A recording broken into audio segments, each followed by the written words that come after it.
Bom, aí pessoal, tudo bem?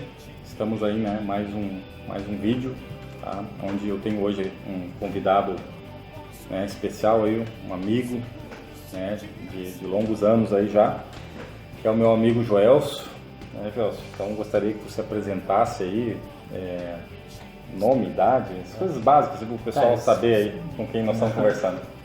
Eu sou o Joelso, sou missionário, cristão, cursando teologia, e trabalho também na área de saúde, aqui na nossa cidade. Então a gente tem esse contato mais com o povo, então a gente trabalha nessa área, a gente levando também a palavra de Deus, onde a gente está, e tendo esse contato mais pessoal com as pessoas, assim. Então a gente tenta levar a palavra de Deus de uma forma mais próxima, mais pessoal, e discipular pessoas nesse momento que a gente está vivendo, que é tão difícil, tão conturbado, né? Onde a gente tem ali o assunto que a gente vai falar também, né? É uma pluralidade de ideias. Legal. Bom, o Gelson já está adiantando aqui, né? Mais ou menos qual vai ser o nosso tema aí, galera. Então, assim, ó, bem-vindo, tá, ao nosso quadro, tá? Qual é o assunto, tá? E o assunto hoje, então, ele é exatamente esse tema aqui. Como ter uma opinião, tá, legítima, uma opinião própria ou uma opinião singular, enfim, mas como ter uma opinião própria numa sociedade hoje onde, né, tudo que está em voga, né, tudo que realmente, assim, ó, é exigido é o politicamente correto, tá? Então, sintetizando o tema, como ter uma opinião própria numa sociedade onde o politicamente correto, né, é o que é exigido, né, das pessoas, tá, galera? Então, em cima disso aí. Então, é um tema bem legal, tá? A gente vai hoje fazer um bate-papo aqui, né, sobre esse tema aí, bem à vontade. Gera polêmica. Tá? Você fica à vontade com a gente, tá? Te convido aí se você não é inscrito no canal ainda, tá? Te inscreve aí para você ficar sempre sabendo dos assuntos que a gente vai estar postando aí, certo? Então, fica à vontade. Participa lá nos comentários também, você pode estar postando aí seus comentários, colocando também outros assuntos para a gente estar debatendo aqui, tá? Então você é bem-vindo aí ao nosso quadro, né? Qual é o assunto, tá? Então, voltamos aí daqui a pouco. Abração, até mais, valeu, tchau, tchau.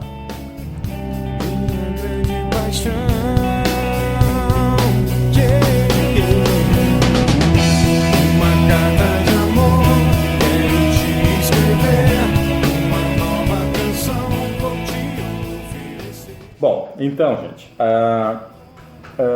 então, dentro desse tema, tá, o que eu tenho notado, Gelson, tá, é que, assim, ó, a gente vive num país, tá, em que nossas bases, vamos dizer assim, morais, éticas, elas são de cunho, na sua maioria, judaico-cristã, tá, e dentro dessa, vamos dizer assim, dessa cosmovisão, tá? A gente desenvolve princípios, valores, opiniões, né? Nós temos até um certo conservadorismo em relação àquilo que a gente acredita, né? E aí a gente pode pautar vários assuntos: Deus, família, política, sociedade, né, educação, enfim, saúde. A gente pode postar vários temas dentro dessa linha, dessa cosmovisão. O que acontece? No Brasil, nos últimos anos, a gente tem notado, né, visto claramente que estamos vivendo uma crise, tá? Uma crise, assim, muito grande, tá? Na área moral, ética, aonde parece que você ter uma opinião, parece que onde você tem uma opinião formada, princípios conservadores, parece que não é muito bem aceito, em detrimento do que se chama de politicamente correto. Então eu queria, assim, começar o assunto abrindo, né, vendo qual é a tua opinião sobre isso. Se tu tem, como tu tem visto isso, como tu tem encarado essa situação? Assim, para começar, né? Eu acho que não é nenhum fenômeno no Brasil, acho que é um fenômeno mundial. Então a gente vê que as coisas têm caminhado nessa direção, né, do politicamente correto. Então você não pode ter uma opinião que pode ser ofensiva para quem tem um pensamento diferente, né, pode ser considerado ofensivo de alguma forma, então você não pode ter esse tipo de opinião. Então esse fenômeno ele não é de agora, a gente sabe que, né, o termo politicamente correto, se não me engano, não pesquisei isso, né, a fundo, mas se não me engano ele surgiu nos anos 80, e ele se difundiu mais durante os anos 90 nos Estados Unidos e se alastrou pelo mundo.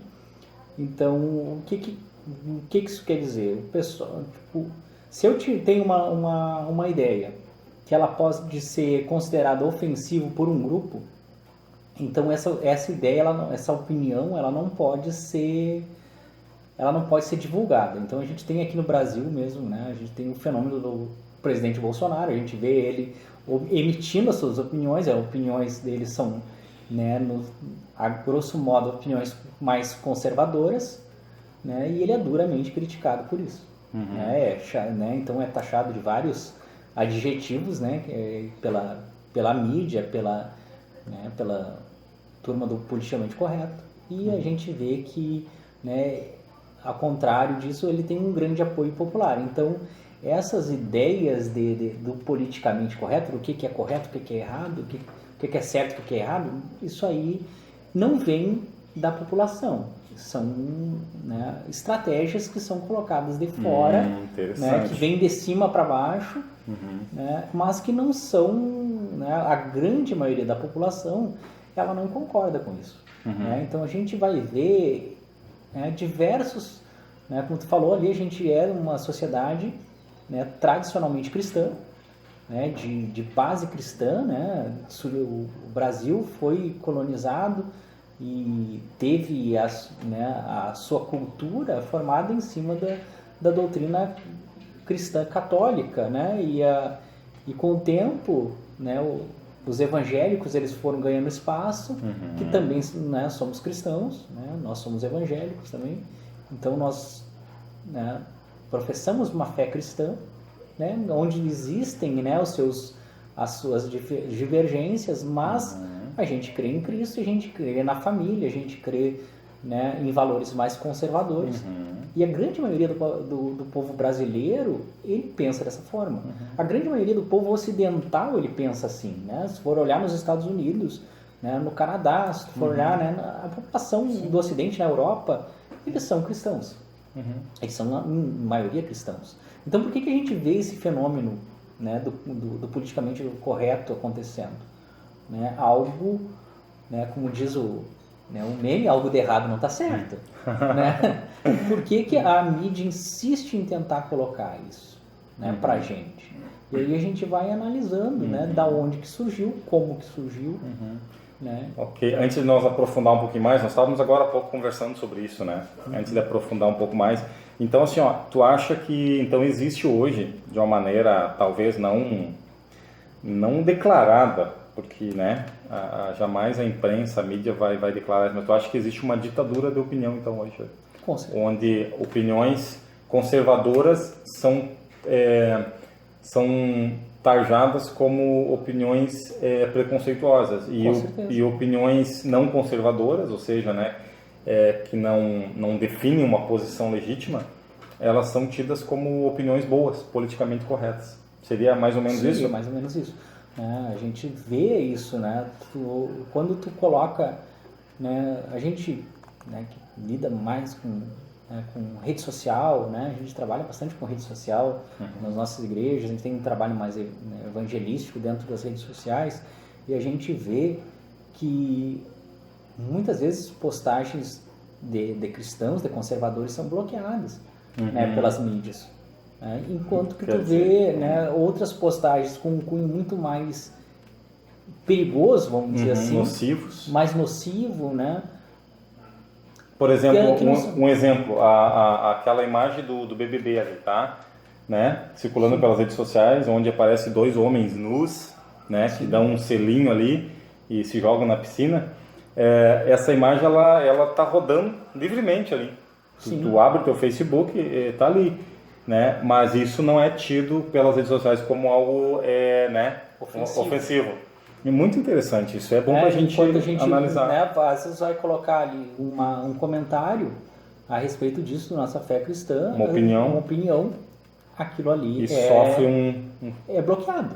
Então eu já sofri bloqueio nas minhas redes sociais, né, por causa de uma opinião cristã, de dar uma opinião ali cristã dentro da rede social, numa rede social que é minha, né, onde eu estou mostrando ali quem eu sou, né, quem é uma rede social particular, minha. O que tu né, pensa. onde eu vou colocar ali, né, o meu dia a dia, né, os meus pensamentos, quem eu sou, né, o meu cotidiano ali com a minha família, né, e nisso eu vou com certeza colocar a minha fé, né, e os princípios que regem essa fé e o meu modo de vida.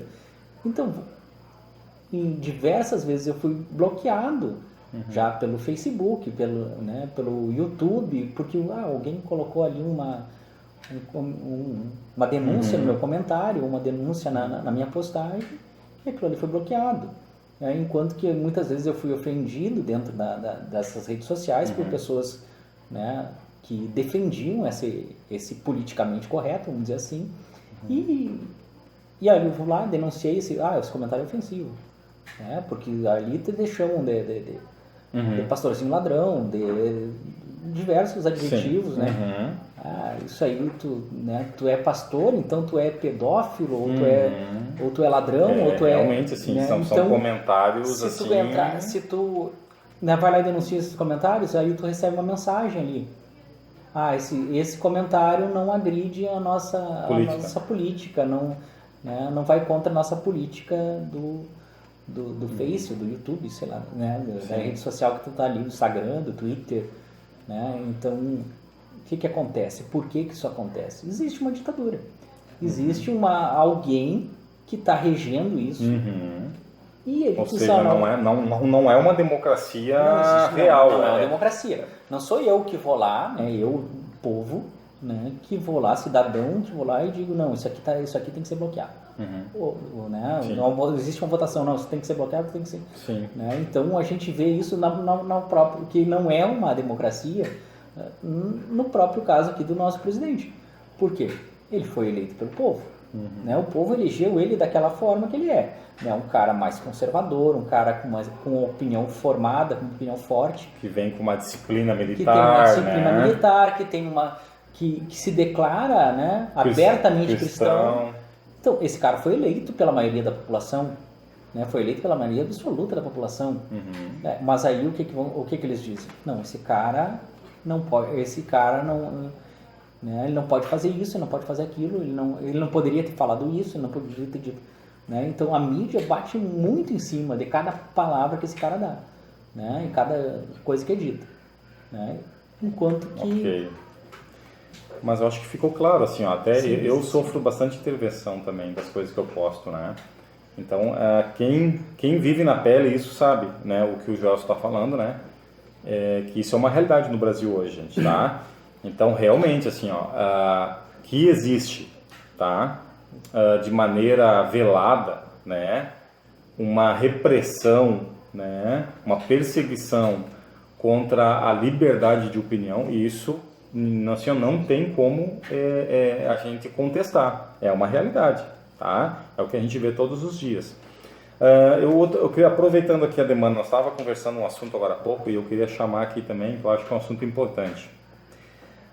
Assim, ó, qual a relação do comunismo com o cristianismo? Nós estávamos conversando agora há pouco sobre isso, né? É possível, na tua opinião, Gelson, tu que é cristão, né? É possível, assim, uma pessoa ela ser cristã de fato? O que é cristã de fato? É aquela que segue os ensinos de Cristo, né? E ela, ao mesmo tempo, ela flertar com o comunismo, ela flertar com o socialismo, com essas ideologias. É possível, no teu ponto de vista? Tu estava me explicando ali, nós estávamos conversando um pouco sobre a questão, né, tu citou, inclusive, 2 livros ali, né? Gostaria que tu falasse isso um pouco. Quando tu estuda dentro de uma universidade de humanas, né, uma universidade federal, um curso de humanas, o que é colocado para os alunos? Né? Karl Marx é o grande pensador, segundo, né, a maioria dos professores dos cursos de humanas, de ciências humanas, aí, Karl Marx é o grande pensador, né, da humanidade. Ele, né, foi o cara ali que lançou os fundamentos do socialismo, do comunismo. E quando ele... Um livro que é apresentado é o Capital, né? O livro do Karl Marx, lá, onde ele coloca suas teorias, onde ele coloca, né, as suas teorias econômicas, né, sobre o comunismo, né, como seria o comunismo e tal. E é uma ideia utópica, né, onde todo mundo seria igual, todo mundo teria as suas, né, uma ideia de igualdade, de uma sociedade igualitária, justa, né, onde todos teriam um padrão de vida, né, abundante, um padrão de vida dos sonhos, né, onde se extinguiria, né, o rico, né, se extinguiria o rico e o pobre, não existiria mais classes sociais, existiria, né, todo mundo vivendo uma vida justa. E isso é bonito, né? Quem não quer isso? Né? Onde todo mundo tem o mesmo patamar de vida, todo mundo tenha, né, uma qualidade de vida. Mas quando a gente foi ver isso na prática, né, o que a gente viu quando se implantou o comunismo em qualquer lugar do mundo?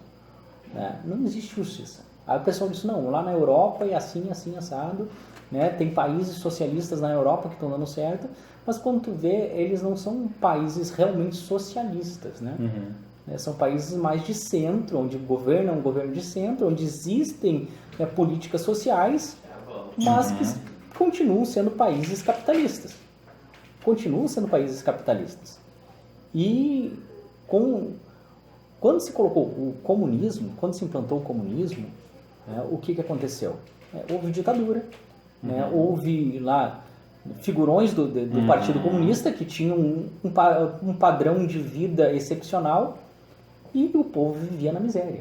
A gente pode ver aqui esse é o quadro assim, o mais comum, né? Eu não vejo outro quadro, né?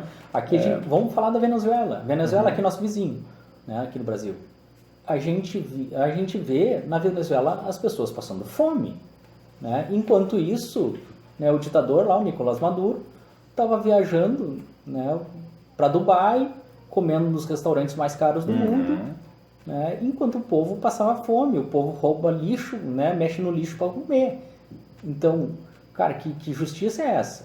Né? E isso é em todo lugar, Né? Falam da China, não, a China é uma superpotência hoje, né, mas vai ver como vive um chinês. Né? Eu me lembro de um fato, né, eu já passei dos 40, então eu me lembro de alguns fatos dos anos 80 ali, né, a manifestação na Praça da Paz Celestial, não sei se você lembra. Vamos ver se nós estamos regulando da idade. Regula da idade, cara, não é tão novinho. Eu me lembro, onde, né, estudantes lá foram protestar contra o governo comunista, né, nessa Praça da Paz Celestial, e o que eles fizeram? Passaram com tanques por cima dos manifestantes. Sim, até hoje tem essas imagens fortes aí, estão disponíveis na rede para o pessoal ver, né? Passaram com tanques, então... Isso é o comunismo. Então, quando tu pensa na ideia, né, lá do livro do Capital, tu pensa numa sociedade linda, maravilhosa. Quando tu vai para a realidade real, tu vê que não é isso, que é ditadura, porque não tem como um poder, né, como tu equilibrar tudo se tu não tiver um poder regulador. Né? A gente, como cristão, a gente sabe que o homem ele é falho. Então, ele não consegue ser justo por si só. O homem não vai conseguir nunca ser justo por si só. Ou seja, o poder ele corrompe, porque não é o poder que é corrupto, é o homem. O homem é corrupto. Que tem o poder que se corrompe. Então é uma coisa que humana é corrupta. tem uma frase que diz assim, Jorge, que o coração do problema humano é o coração humano. É o coração humano. Né? Sim. Por olhar a Bíblia, né? A Bíblia diz que, né, todos pecaram. A Bíblia diz que o coração do homem é enganoso. Aí se nós formos uma visão teológica, a própria Bíblia afirma que o ser humano ele se corrompeu, né, quando ele pecou. Então a natureza humana ela se inclina pro mal, né, para se autossatisfazer. Quando ela quer se autossatisfazer, o que ela faz? Ela vai quebrar princípios, sim, né, e valores para alcançar esses objetivos. É bem interessante isso. Tu quer terminar o raciocínio? E o comunismo é isso. Então, se tu vai pegar ali, né, vamos ser justos com todo mundo. Mas, por exemplo, eu tive lá meu trabalho, eu trabalhei, né? Pois é, eu ia te perguntar isso, onde é que fica a meritocracia no comunismo? Digamos assim, ó, o Ezequiel trabalhou, o Ezequiel lá, né, ele plantou, né, aqui no fundo da casa do Ezequiel, aqui a gente tem um campo aqui bem grande, bem bonito. Então, o Ezequiel foi lá, arou o campo, plantou, colheu, né, e eu estava ali, sentado no sofá, de braço cruzado, e aí aí vai chegar alguém... O Ezequiel diz, não, metade disso aqui vai ser do Joelson, né? Não vai acontecer. Até porque ele trabalhou, ele mereceu aquele colher o fruto. Aonde está a meritocracia, né? Ele mereceu colher o fruto, né? Então, ele, pela natureza dele, ele não vai me dar, né? Ele pode até se compadecer de mim e dizer assim, não, vou te dar uma parte aqui, mas não vai me dar a mesma quantidade que ele vai guardar para a família dele. O que é o comunismo? O comunismo, ele plantou e ele vai repartir comigo, né? Porque eu tenho o mesmo direito, teria o mesmo direito que ele. E aí, né, como ele não vai fazer isso por vontade própria, alguém vai ter que mandar ele fazer isso. Quem vai mandar ele fazer isso é o Estado. E como, né, quem está governando, né, quem está ali com o poder na mão, ele também vai tender para o mal, ele vai olhar assim, não, eu vou repartir isso aqui, mas eu vou ficar com a maior parte para mim. Né? Então é o que acontece, geralmente acontece.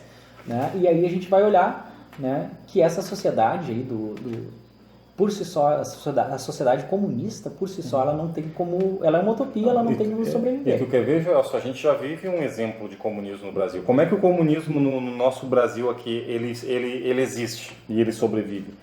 Através dos grupos, né? Como ONGs, grupos sindicalistas, né? Que mais? MST. A gente nota assim que esses grupos, eles são pequenos braços do comunismo no Brasil que já praticam o comunismo, né? Porque aí nós temos a questão como falou, da propriedade privada, né? Sim. Ou seja, algo que tu herdou dos teus pais, sim, algo que tu trabalhou para conquistar, né? Aí vem o Estado e diz que aquilo ali não é teu, tu não tem direito. Então isso vai viola, né? Valores cristãos. Porque se eu né, me deter um pouco mais na compreensão bíblica, né, no próprio livro de Atos ali, tem um texto ali que fala em que teve uma época, logo ali que os discípulos começaram a expandir o evangelho, tem a primeira pregação de Pedro, a partir do capítulo 2 de Atos dos Apóstolos, você que tem um pouco de conhecimento bíblico, vai ver ali que teve um momento em que a igreja ela viveu em comunhão e que o amor de Deus, ele transbordou tanto na vida daqueles homens ali, dos primeiros cristãos, que os que tinham mais, de maneira voluntária, olha a diferença, tem gente que às vezes quer usar esse texto para endossar o comunismo, para dizer assim, olha, a Bíblia lá, ela tem uma visão socialista. Não é verdade, gente, tá? Que se alguém disse isso para você, tá mentindo, não é verdade. O que aconteceu? Pessoas de livre, espontânea vontade, voluntários, iam lá, vendiam as posses, e davam aos apóstolos que distribuíam aquilo, tá, ao povo ali que estava chegando, aos mais pobres, de maneira para que não houvesse fome, para que nenhum deles fosse esquecido nas necessidades básicas. Sim. Mas isso não tem nada a ver com comunismo e socialismo. Não, isso aí tu quebra. Isso é amor. Essa narrativa aí tu consegue quebrar logo na sequência desse texto ali, quando Ananias e Safira, eles viram que aqueles que doavam os seus bens eram louvados pelo povo, o que eles fizeram? Eles venderam a propriedade que eles tinham, guardaram parte desse valor, foram lá e entregaram para os apóstolos, esse aqui é o valor da venda da nossa propriedade. Todo o valor da venda da nossa propriedade está aqui. Né? Eles fizeram isso. E aí, quando Pedro chama eles, primeiro ele chama Ananias, né? E conversa com ele, ele diz assim, né, vou transcrever aqui o texto, né, porque então Pedro diz assim, cara, por que tu fez isso?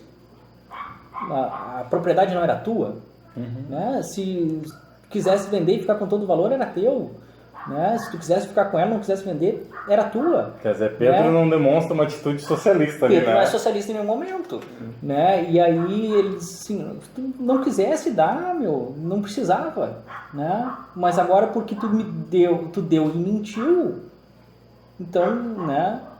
aí veio o julgamento de Deus sobre a vida de Ananias, né? Por causa daquela mentira, por causa da... Né?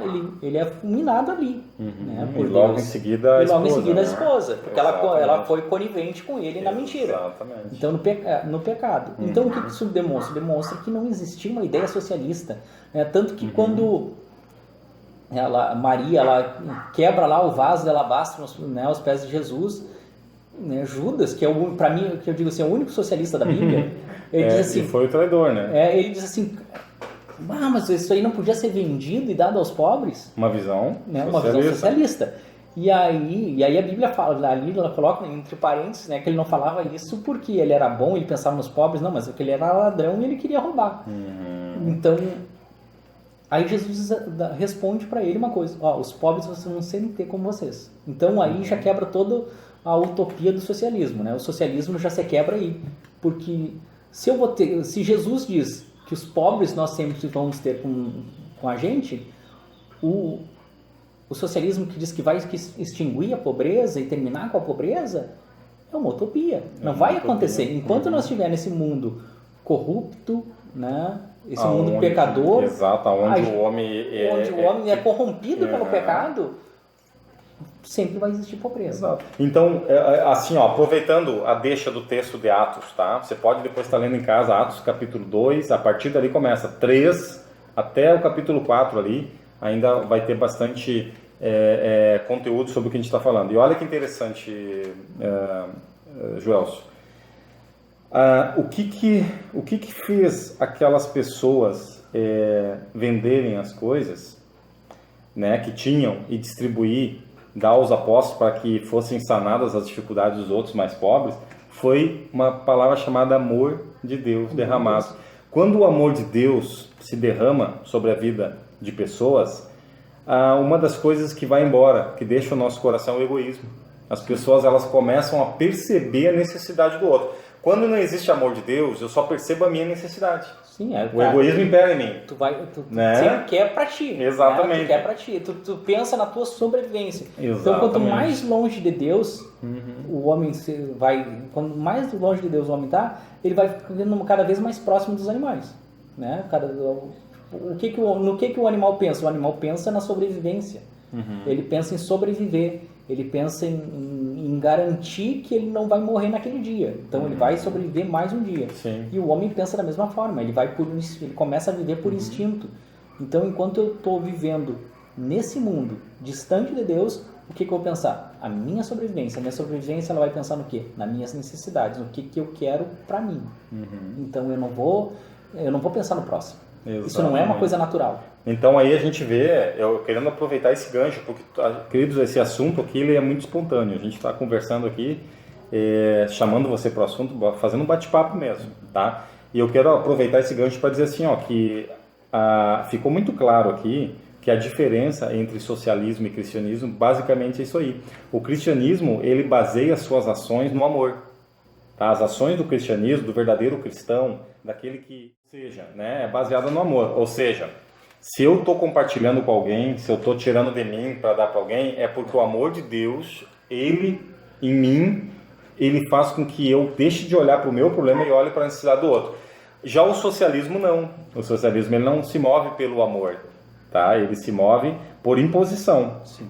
E aí como tu bem explicaste, o Estado entra e ele te obriga. Vai se impor você. Exato. E aí então, por isso que é uma visão. Ele vai tirar o teu livre-arbítrio. Exato. Né? Ele vai tirar o teu poder de escolha. Tu não pode escolher. É aquilo ali e deu. Exatamente. Então por isso que o cristianismo e o socialismo, eles têm uma diferença na essência, na base deles. Um é movido por amor e o outro é movido por interesses políticos, né? Eu acho que ficou bem claro isso, né? A gente pode até citar aqui um livro que foi escrito pelo Karl Marx, mas finalizado pelo Engels, que era um amigo dele, então, que é o Manifesto Comunista. É um livreto.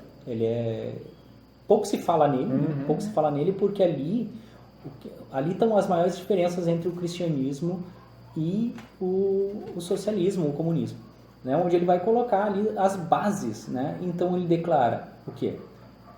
Guerra contra Deus, guerra contra a família porque ele diz que a família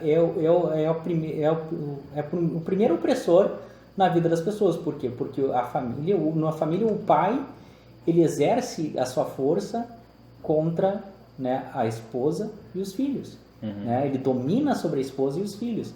Então, ele vai declarar guerra contra a família. Né? A família, ela não é mais a base da sociedade. Então, toda a base da sociedade humana é a família. O alicerce da sociedade humana é a família. Então, o comunismo, ele quer destruir a família. Né? E, interessante, né, isso. A propriedade privada. Então, ninguém é mais dono de nada. Ninguém tem mérito por nada. Ninguém tem mérito por nada. Então, esses são os inimigos do comunismo. Deus, a família e a propriedade privada.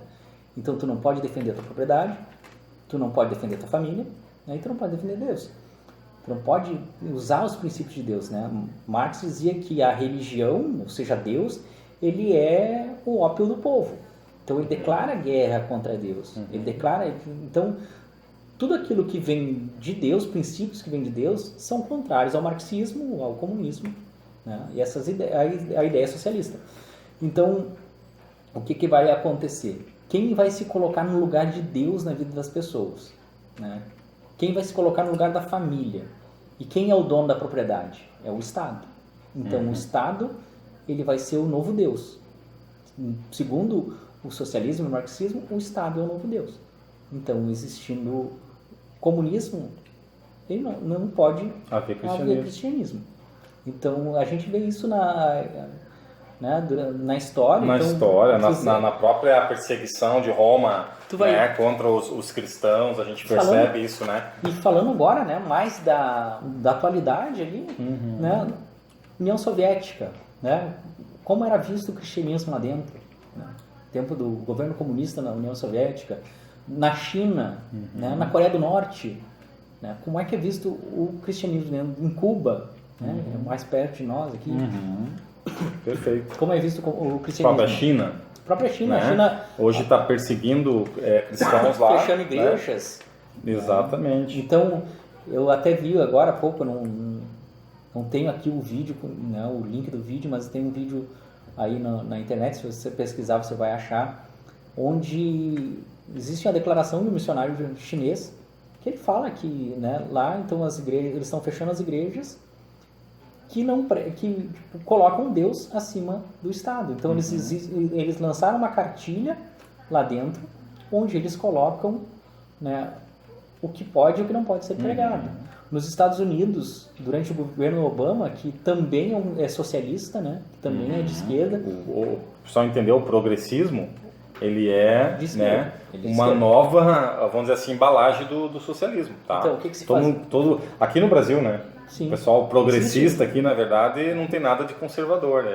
Nos Estados Unidos, houve uma lei, durante o governo Obama, onde os pregadores tinham que apresentar, né, o resumo das suas ministrações, das suas pregações, sermões ali para um fiscal. Mais uma vez, a ditadura da opinião. Ditadura da opinião. Né? No Brasil, existem projetos de lei, né, que querem fazer a mesma coisa, né? Durante o governo Trump isso aí foi né, derrubada essa lei aí lá nos Estados Unidos, mas eu acho que agora com, né, Joe Biden eles têm a mesma visão do Obama, então eu acredito que isso deva voltar por lá, infelizmente. Então assim, ó, para finalizar, tá?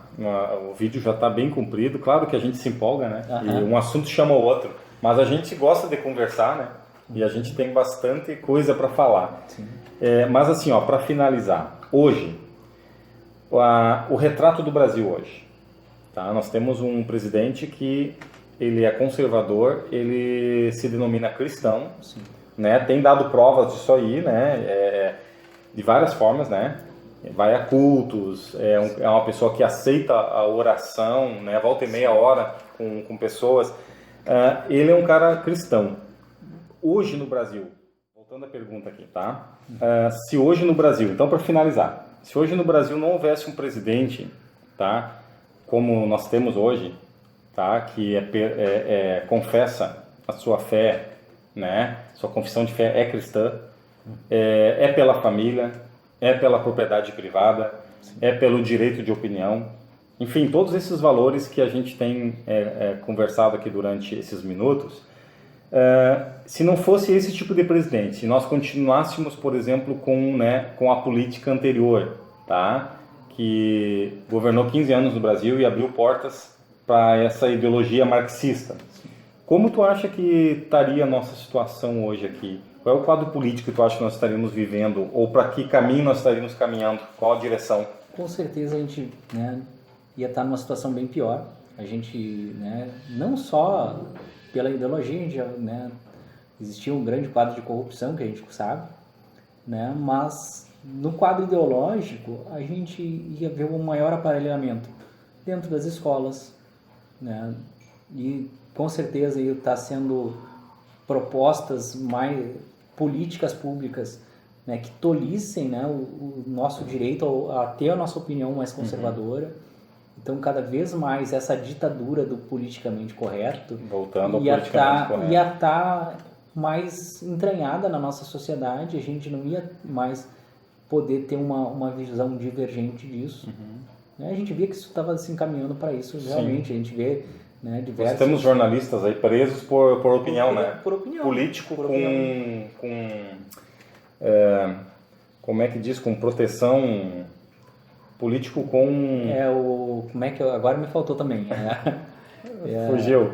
Tá, mas políticos que não poderiam ser presos, porque eles representam o povo e a Constituição dá a esses políticos, né, o direito de expressar, de falar, né? Tá lá na Constituição isso. E foram presos e estão sendo, né, mantidos em prisão. Por ter uma opinião diferente. Quer dizer, é um braço do comunismo isso já manifestado? A gente vê isso, né? Por quê? Né? Porque lá no passado, né,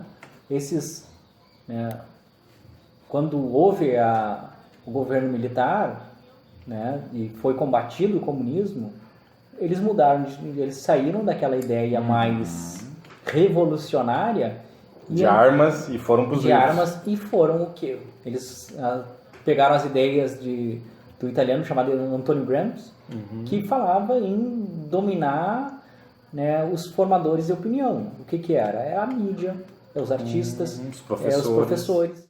A gente vê que dentro das universidades existe uma hegemonia hoje do pensamento esquerdista. E isso vai acabar se refletindo na política, isso acaba se refletindo dentro do pensamento que vai regendo. Então eles vão mudando, né, essa ideia, digamos assim, de que o povo seja mais conservador, o Brasil seja mais conservador e se torne um país mais progressista.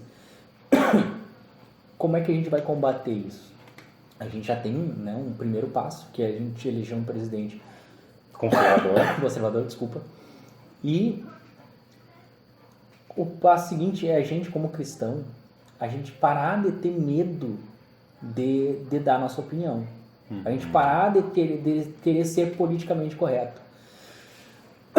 Gente, Jesus nunca foi politicamente correto. Não existe, a gente não vê Jesus sendo tentando se encaixar, né, com os pensamentos do judaísmo da época, Jesus com toda a hipocrisia que girava. Jesus olhava para os fariseus lá, que era a classe dominante, a classe religiosa e política da época, e eles olhavam na cara deles e diziam: hipócritas, hipócritas, e não tinha papa na língua para falar. Quem diz que Jesus era aquele Jesusinho paz e amor, aquele Jesusinho... Hippie, da visão do Jesus hippie, né? Paz e amor e tal. Né? Jesus nunca foi hippie, gente. Jesus nunca foi hippie. Porque não existia isso na época. Então, Jesus não tinha papa na língua. Jesus entrou dentro do templo e sampou-lhe laço, né, no lombo dos caras que estavam lá, né? Botou abaixo ali os vendilhões do templo. Exato. Né? Ele pegou lá um azorrague, e deu derreio no nome dos caras. Então, quer dizer, isso mostra que Jesus, ele tinha o quê? Convicções. Convicções, ele tinha... Como ser humano, ele tinha convicções, princípios, e isso fazia com que ele fosse o quê? Para aqueles políticos, né? Aquele clero sacerdotal da época, Jesus fosse uma pessoa nociva. Né? E hoje nós estamos vivendo no Brasil politicamente, né? O cara que governa há 3 anos, está na presidência, não corrompeu, tá? Não aprovou corrupção, né? Tá batalhando lá, né, é o cara que é nocivo hoje para esse clero, para essa galera, né, do quanto pior melhor, essa galera da política velha, né? Por quê? Porque tem opiniões próprias e tem convicções. Então, assim, ó, muito interessante essa analogia, né? Mostrando que o cristianismo ele não flerta com políticas do politicamente correto, né? Com socialismo e nada desse tipo de coisa. Então, eu sou cristão e eu sou socialista. Então, ó, peraí. Tem coisa errada. Tem coisa errada. É que nem... Então, vamos ter que repensar, como diz lá, eu preciso rever meus conceitos. Então, ou eu sou cristão, então eu acredito em Deus, eu acredito na família, eu defendo esses valores, eu defendo a vida, né? A liberdade. A liberdade, que é uma coisa que tem que bater em cima. Nós estamos vivendo nossa liberdade está em risco. Ou eu sou socialista, né? E aí eu vou ir contra a propriedade, eu vou ir contra a família, eu vou contra Deus. A religião. Vou ser contrário a essas coisas. O mérito, a meritocracia de quem trabalha, conquista. Né? Então, né, Deus ele diz, do fruto do trabalho tu vai comer. Muito o que bom. A Bíblia diz, esse texto aí eu acho que ele é totalmente contrário ao socialismo, né? A Bíblia diz assim, se tu não quer trabalhar, não come. Outro texto. Então, outro texto, claro, então, né? Se tu é cristão, tu não é socialista.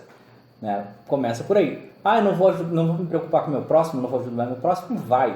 Né? Porque o amor de Deus ele vai estar em mim.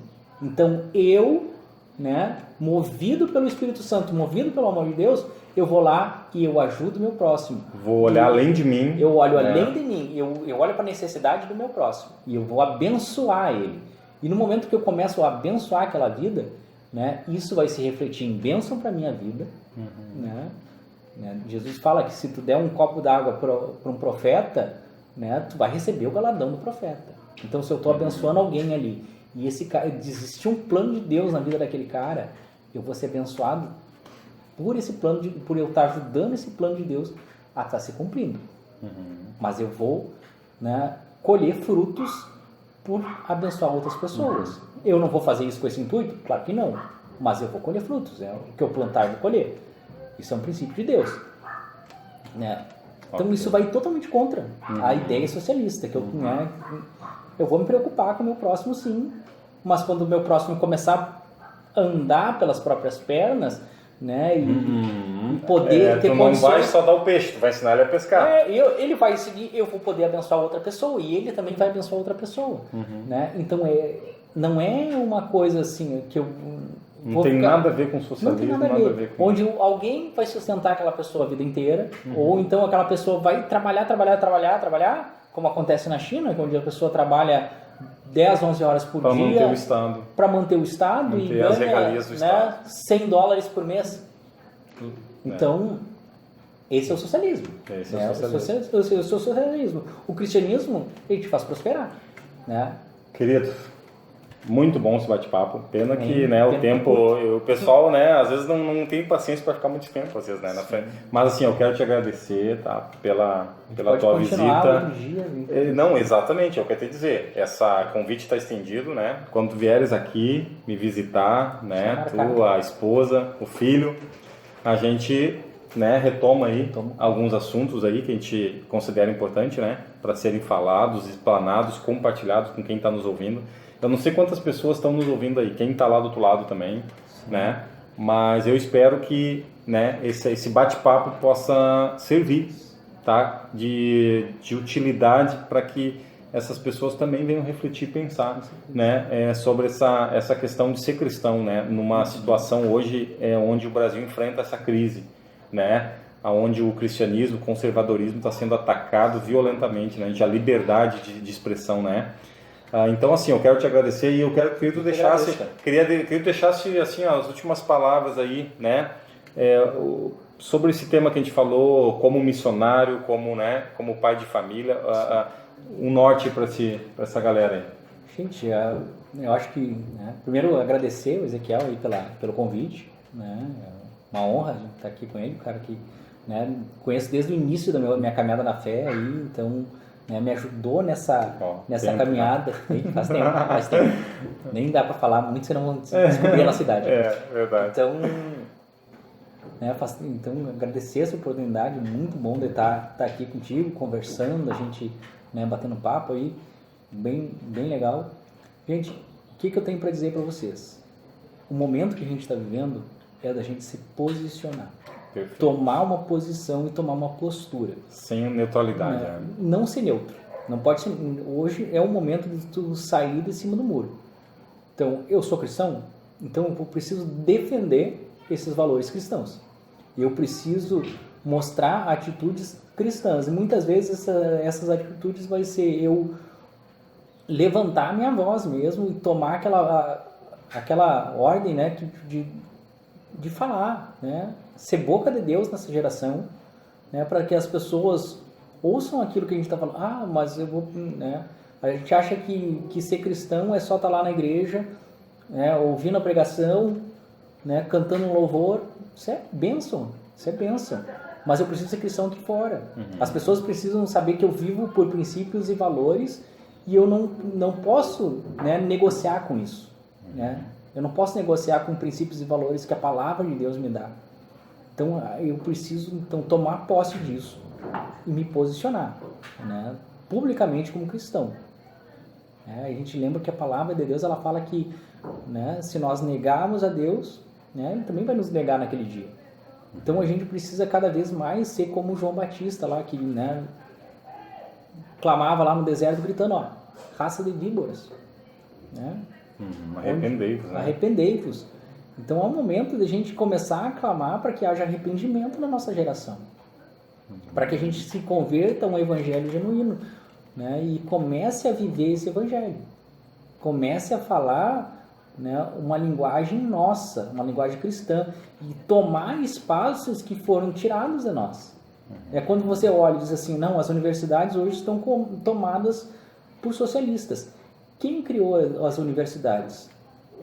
Foram os cristãos. Exatamente. Então esse espaço é nosso. Né? Esse espaço é da igreja de Jesus. Né? Então não faz sentido a gente deixar aquilo que Deus nos deu na mão daqueles que vão contra a palavra de Deus. Sabe qual é a palavra que me vem para finalizar aqui? É sobre o ladrão, né?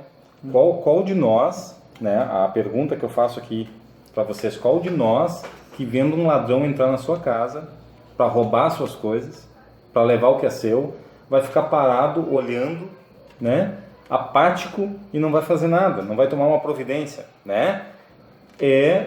Essa é a analogia, o retrato do que tem acontecido no nosso país. As pessoas, né, pessoas de ideologias socialistas, comunistas, enfim, entraram na nossa nação, né, e estão levando embora a nossa liberdade, estão levando embora a nossa fé, querem levar embora a nossa fé, os nossos princípios e valores. E nós vamos ficar olhando, nós vamos ficar só, né, de forma apática, ou nós vamos levantar a nossa voz, né, como João Batista fez, como Jesus fez na sua geração, todos os demais profetas, né? Sim.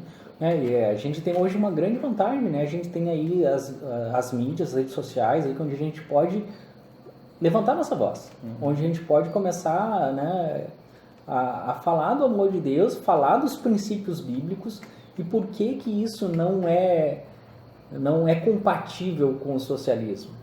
A gente pode começar a pesquisar isso agora, a gente pode começar a ver isso agora e colocar isso nas nossas redes sociais. A gente pode, né, partir para o debate público, né, nos envolvemos com a política, nos envolvemos, né, dentro das nossas escolas, das nossas universidades, e lá, né, como pais, a gente pode estar dentro da escola do nosso filho.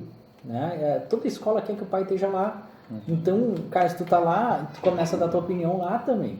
Começa a mostrar os teus valores lá, os teus princípios lá. Né? Tu está na universidade, você é um jovem, você é um cristão e entrou para a universidade, cara, para de aceitar que o teu professor venha agredir a tua fé quieto. Né? Denuncia. O cara foi quando aconteceu já, né, de alunos, de universitários, vários casos que a gente vê que, né, quando professaram a sua fé dentro da universidade, foram reprimidos. Cara, isso não pode ser permitido. Né? Então, vamos professar nossa fé cristã lá dentro, né, dentro das universidades. Se você é professor, você é cristão, rompe com esse estigma socialista que existe, né? Começa a pregar a palavra de Deus, começa a falar do amor de Deus dentro da universidade. Eu não posso falar porque vai contra as normas da universidade, mas você pode falar de tantos assuntos, por que a fé cristã não pode ser defendida? Então pensa nisso, né? E é o momento da gente se posicionar como cristão e tomar posse daquilo que é nosso. Deus diz: dominará sobre a terra, né? O lugar onde nós colocarmos a planta do nosso pé vai nos ser dado por herança. Gente, isso é todo lugar onde a gente estiver, todo lugar. Então nós cristãos fomos feitos para dominar sobre a terra. Então Deus ele tem esse papel para nós, tem essa identidade para nós, a gente não pode fugir disso, né? Eu vejo a igreja muito acuada, enquanto que o inimigo tem tomado espaço. Então vamos, né, reconquistar.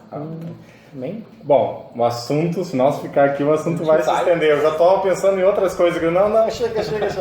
Tá, pessoal, então assim, agradecendo mais uma vez o Joelson, tá, pela disponibilidade dele, o carinho dele de estar aqui, né, dando um pouquinho do seu tempo aí pra gente falar de coisas tão importantes, tá? Então assim, te agradeço, você que ficou até aqui, né, que de repente não assistiu tudo numa vez só, mas, né, voltou lá no vídeo, assistiu até o final. Tá? Eu quero te agradecer, pedir que você compartilhe com outras pessoas, né, para que possam também né, ter acesso ao que a gente conversou aqui. Tá? Que Deus abençoe a tua vida. Tá? Esse canal aqui, ele é assim mesmo, ele é vários assuntos, tá? É política, é religião, é fé, é opinião. Aqui a gente tem liberdade de opinar, tá? Aqui é para ser falado mesmo. Então, né, você é bem-vindo a esse canal, te inscreve, compartilha, tá? E esteja pronto para os próximos assuntos. Virão mais assuntos aí, com certeza, tá, gente? Então, que Deus abençoe a tua vida abundantemente, tá? Fica um abraço do Zeca e um abraço do Joelson, tá? E com certeza ele vai estar em muitos outros assuntos aí. Não vai escapar não, tá? Já tá convocado. Já aceitei convite. Então tá. Um abraço, gente. Fique com Deus. Até mais. Tchau.